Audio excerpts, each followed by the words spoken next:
recent email that was sent to me this week from the hawkers from Waipounamu Contracting in Riversdale demonstrates the stark reality of our border closures. Now, I want to read this to you. After several meetings with the Rural Contractors Association, MSD, which is Ministry for Social Development and Immigration, it isn't looking likely that we're going to be able to bring in employees this season. We've submitted a request with the Borders Exemption team to have 8 highly skilled return employees come back, and this has been rejected as they don't classify their skills as being highly skilled, and Immigration have said that we can obtain workers from New Zealand with the skills we require. But that being said, we have been advertising for staff since April and have had no one apply that has the relevant skills we require.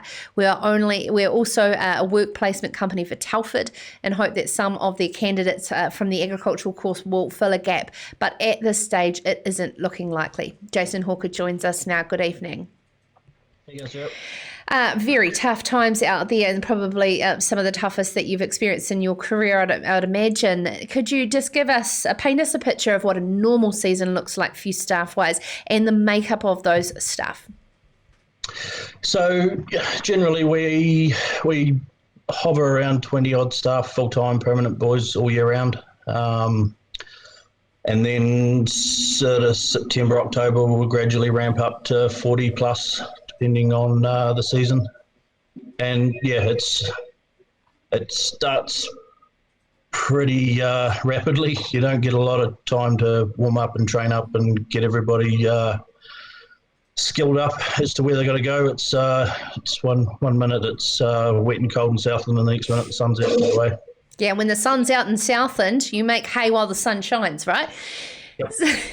So let's talk us through the situation that Emily's email outlined, the frustrations that you've found, but how has it been to be able to appreciate an unprecedented situation with our borders closing as well? What specifically have you been asking them to try and make the situation easier, not for only yourself, but majority of those involved in rural contracting around New Zealand?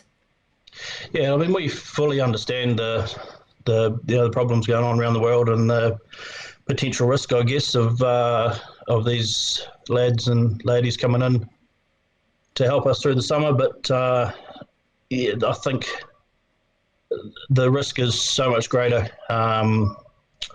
Sending a whole team of inexperienced people away in this machinery in various different directions and different terrains and soil conditions and weather, and the variables are, you can't train that up in 10 minutes and send them away and expect them to be safe. And we're pretty concerned, I guess, that if we don't get it right, there's going to be accidents. So it's not as simple as putting a simulator in a classroom today and then in a month's time we're fine? No, I wish that was the case, but the variables are so high. Like for us to send guys out in a nice flat square paddock, that's a nice simple training ground, but you're there, you're watching over their shoulder and everything's good. The moment something goes wrong, the machinery plays up, the ground conditions change, the weather changes, you're on the side of a hill, or even just coming down the back roads or main roads in our area.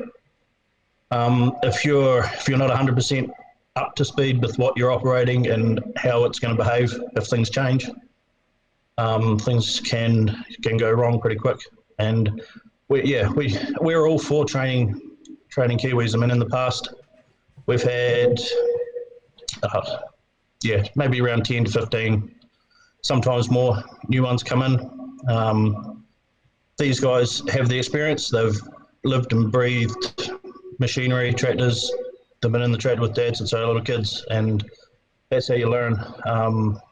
The training, the on-the-job training is the same thing. It's years of learning as you go. There is no real training course, I don't think, that can prepare you for all the variables and the different types of machinery we have. It's pretty vast. So you said that you have been advertising since April, and I understand that you have some beers and a bit of a meet and greet in Dunedin coming up soon. Would you be able to share about what your tactics are there? Yeah, so I guess, I mean, we're not left with a whole lot of options. we sort of brainstormed a few ideas around our office, and there has to be a good amount of young rural students among the varsity polytechs, rugby clubs, whatever, through Dunedin. It's slightly outside of our area, but not too far away, I guess, to hop in a car and come work for a few months. But yeah, if we can draw some kind of young ones with a bit of experience, it's a start. It's better than a whole bunch of people that have never done it before. Yeah, absolutely. So we're just sort of struggling to hear you a little bit there, Jason. So just to apologise to our audience, and but of course the key message is to come across. I just want to end on the fact of, what does a season look like to you? Extremely short-staffed. Our full-time permanent guys, who are reasonably experienced on most of the gear we operate, can only work so many hours. I mean, you can't expect 20 guys to do the work of 40. That in itself is dangerous. Then you can send a team of fresh, I guess, employees who are not really that experienced with some of our more experienced staff, but you need leading hands, foreman type guys that can actually take these new ones under their belt, head off for the day, and from sitting in the office that those people are going to be safe because they've got someone alongside them that is fully up to spec with what they're operating.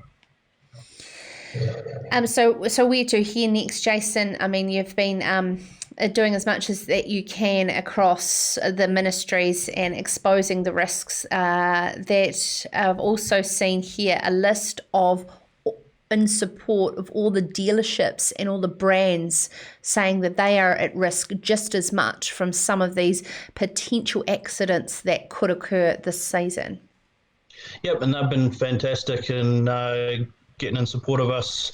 I guess just putting the word and awareness out there that we're potentially staring down the barrel of some nasty things happening if we don't have the proper experienced operators hopping on this gear, and our dealers have been well aware of that and have gone ahead and put together some pretty good recommendations as to what they believe is an acceptable level of experience to be operating the machinery that we've purchased off them, that we're going to be running this year.